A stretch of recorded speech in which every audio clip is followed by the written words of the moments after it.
Hello, fans, and welcome to another episode of High and Tight. I'm John Nolan, PBR Virginia DC Content Manager and the Northern Virginia Scouting Director. I'm joined, as usual, by PBR Virginia DC Scouting Director Jason Burton, coming to you from not in Richmond. Jason, how are you doing today? Doing good, Nolan. Doing good. All right, and we are here today to look ahead at this weekend's Mid-Atlantic State Games, which will be held in Hampton, Virginia at War Memorial Stadium and Nansemond River High School. So this is going to be a monster event, going to be the biggest event in the history of PBR Virginia DC. So we want to take a couple of minutes to start previewing it. There will be previews running all week on the website. So what we're going to do is we are going to take a second here to talk about one player each from one of the four classes that's going to be highlighted at this event. So there will be players from the 24, 25, 26, and 27 classes that we are looking forward to see. So let's go ahead and dive into it here. Bert, you wanted to start, and I think we're starting with 2027s, correct? 24s. 24s. All right, we'll go old to young. All right, so 2024s, players that we're looking forward to see at the state games. You got the first one. Go. So first one is going to be 2024 Braxton Pope, right-handed pitcher out of Mechanicsville High School, first baseman, right-handed pitcher, 5'11", 180 pounds, solid, kind of somewhat durable frame. Works from a higher slot on the mound, low 80s, touch of 85, 86. I think we've had him up to 88. From what I can see. But he's generally going to be like an 83, 85 arm. Higher slot. I saw him in high school, and he did a really nice job of commanding the zone in and out with the fastball. Um, and I just think he's going to be one of the solid 24 arms that we're going to see on the day. All right, outstanding. I'm going to, shocker, I know, go Northern Virginia here. Yuta Shimo is the 24 that I want to talk about, outfielder from McLean High School. I love Yuta. Kid just is a barrel machine during game. Sub 7 runner. It's an athletic frame. There's strength present. He shows some power. It's mostly gap power right now, but he can drive the ball. I think he's going to be a great player for someone not quite sure if it's Division 3 or if it's lower tier Division 1. He's going to be able to help somebody because the kid is just outstanding. He shows better, honestly, in game for me than he does during a showcase setting. So it'll be good to get to see him this weekend where we get both the showcase setting and in game because they are getting 2 games this weekend. So I love him. He's going to be a lot of fun to watch. Always is. And again, that's Yuta Shimo, an outfielder from McLean High School in that 24 class. So let's move to 25s. Bert, where do you want to go here? I want to go stay in the Richmond area and go to Max Altieri. Hope I didn't butcher that. Um, Max, a little bit of a compact frame, listed 5'8", 160, kind of some proportional strength in the frame. I just really like the offense. Kind of short, compact stroke, little leg lift, gets it down on time, does a really nice job using the whole field. Has some good field for barrel.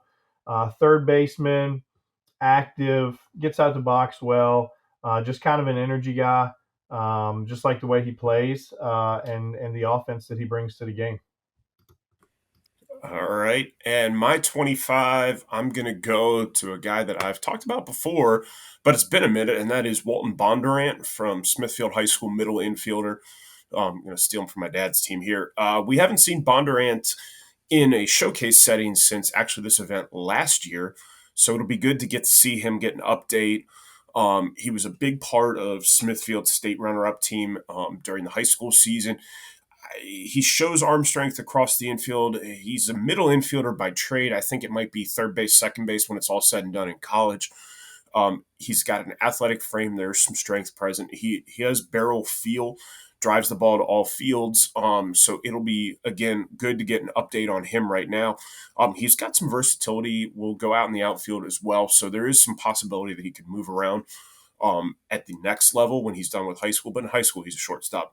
So again, I'm looking forward to an update on Bondurant, seeing where he is, again, where that arm strength plays up at this point in time, what we're looking at with the speed numbers, and then again, it's always good to watch him and see because, again, he is a barrel machine. Again, that's Walton Bondurant, 2025 middle infielder from Smithfield High School. All right, so Bert, that moves us to the 26s. Where do you want to go here? I'm going to go a little bit west. I'm going to go to EC Glass High School, 26, Tyler Rule. Athletic, middle infielder. Started for EC Glass this past year as a freshman. Um, Very active defensively. He can defend, the hands work. He's a fairly toolsy kid. I would say above average runner. I don't think we have a full 60 time on him. I think it's just been like indoor events um, with Tyler. And does a nice job keeping the hands in at the plate. Line drives, got a little double power. Can jump up on the mound. I think he's just a positional guy at state games this next weekend, but he can jump up on the mound, low 80s, pitches, athletic. I like the way he handles himself on the field. I like the ability to potentially stay in the dirt and the athleticism and the feel for the barrel that he has shown. All right, and I'm going to go to Loudoun County. I'm going to cheat a little bit here. I know we said one guy for each class. I'm going to talk very, very quickly about three guys from Loudoun County that I'm very excited to see. All three of these who've had good falls, who had good springs as high school freshmen, who I would like to get these updated numbers. First one, Dylan Amos from Riverside High School, shortstop, right-handed pitcher. Helped out a lot for the Rams this spring during the high school season. Was relief pitcher option number 3 type arm for them. Had a good or did a good job there. Fastball has been up to 85 during fall tournaments. Looking to see what he shows here. Has also shown some stuff at the plate as a hitter. Chance to be a true two-way player. And again, that's Dylan Amos, Riverside High School. Big bat that we both have liked here is Ben Drinkwine from Light Ridge. Outfielder, going to be, I mean, he's physical. The bat's there. It's a bat, and shows arm strength from the outfield. Had a really good state games during the summer. Be interested in another update from him. And then one of the standouts last year at this event was Colton Hicks from Independence High School, shortstop, right-handed pitcher. Had a really good two-way day. Liked what he did at the plate. Also liked the arm strength up on the mound. So it'll be good to again see an update from him. So again, that is three guys from me, all from Loudoun County. Colton Hicks from Independence High School, Ben Drinkwine from Light Ridge, and Dylan Amos from Riverside in that 26 group that I'm looking forward to seeing. All right, so 27s is where we're at now, Bert. Oh, yeah. Well, we were five. I wanted to double up. I wanted to get my second 26 in, Nolan. Oh, okay, so you aren't doing it the way I did, where you just slam all three of them together. And I should have because this one is from the Lynchburg area as well. Um, 26, Jaden Davis, Amherst High School. Uh, the next the next one in line at Amherst is one of those kind of star quality players. Right-handed arm, outfielder on the mound, 85, 88. I think we had him at the Cup on September 16th at 85 to 88. Mid 70s, mid to upper 70s breaking ball with well above average spin. It's I want to say it's usually in the 25, 2600 range with some depth. Switch hitting, corner outfielder with some big arm strength.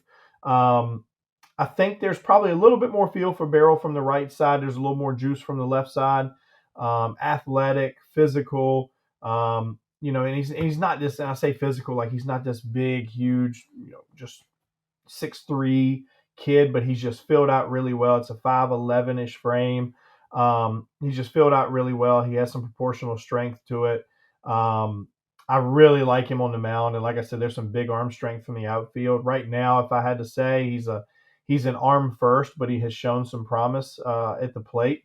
Um, and like I said, each side kind of has its own upside. But just really excited to see this arm. Should be one of the better arms that we see next weekend. Yeah, no, absolutely going to be a fun weekend. All right, now we'll shift to the 27s. And the one I want to go to is one that I got a chance to see a couple different times during the fall. And we've seen a bunch. He's a junior future games guy, and that's Thomas Kokot from Alexandria High School. Catcher outfielder. He's on that Stars team with all the Virginia Tech commits. hits fourth or fifth on that team. He's a big part of their offense as well. Athletic frame, he has some barrel feel, shows arm strength behind the plate, versatility, can shift out in the outfield, shows arm strength there as well. Decent chance that he is a guy who can stick behind the plate, but then also can slide as needed to get his bat in the lineup. Like where it's at right now, offensively, chance to obviously he's a 27. He's got a lot of time to grow into that and really start hammering the ball. Really, really do like him offensively. Decent chance that he's going to be a big part. Will be interesting to see how he helps Alexandria City this year as a freshman. Again, Thomas Kokot, catcher from Alexandria City, is the 27 that I wanted to get to. Bert, your 27? I'm gonna go to a 27. I'm just wearing out the West. I'm gonna go to a 27 from Fluvanna, the home of the Great Trey Lions. Um, so I have not had a chance to see this guy, but Jordan Jones, it speaks very highly of him. He saw him one weekend playing, I believe it's for the CVA Tigers, just kind of a Charlottesville area, if you will, team. Um, and he was really, really, really impressed. Probably one of the better players that he saw that weekend. Um, 27, Noah Washington, left-handed hitting catcher. Everybody always loves those. But left-handed hitting catcher out of Fluvanna, just barrel after barrel after barrel. The swing works. Um, Fairly short to contact. Got some length out front. He showed a little juice to the pull side. Um, and again, Jordan didn't speak a ton on him defensively, but said that he was more than adequate defender behind the plate. But it was really the offense that shined for him. I mean, I'm looking at some of the stuff right now. I know he had at least 5 hits on. I think it was on the first day of the tournament in 2 games. So just finds barrels. Um, Left-handed hitting catcher that I'll be excited to see for the first time. All right, and it is going to be an awesome event. Yeah, I mean, you did stick out west. I kind of stuck to Northern Virginia. Shocker, I know. So it's going to be a fun event. It's going to be awesome. It's going to be a wild, busy weekend. Here's hoping that the weather is more like last year than 2 years ago. For this, again, we're going to be at two sites. We'll have workouts on Saturday morning at War Memorial for everybody, and then we'll have games Saturday afternoon and evening, and then all day Sunday. Those games will be at War Memorial and at Nansemond River High School. Make sure everybody knew, like, we're spotlighting those few players that we just did, but each team will have 4 to 5 spotlights on that team, as well as an entire roster that'll be rolling out all week. We're going to try to do 3 to 4 teams per day, really focusing Monday through Wednesday, with maybe a couple trickling on the back end on Thursday. As well as everyone getting email updates and schedules and all that stuff um, for the weekend. Saturday is going to be jam packed, so just be patient. So for those of you in the Southwest, PBR Tennessee is running one more fall event in Johnson City on Sunday, November 12th at Credit Union Stadium. So if you are in the Southwest, I'm thinking down 81 past Blacksburg, that way that's not a super long drive for you. Hustle, grab a spot for that. Again, that's PBR Tennessee is running one last event on Sunday, November 12th. But otherwise, that's going to be it for us. It's going to be a great weekend. We're looking forward to it for the state games next weekend, and we'll see you out there.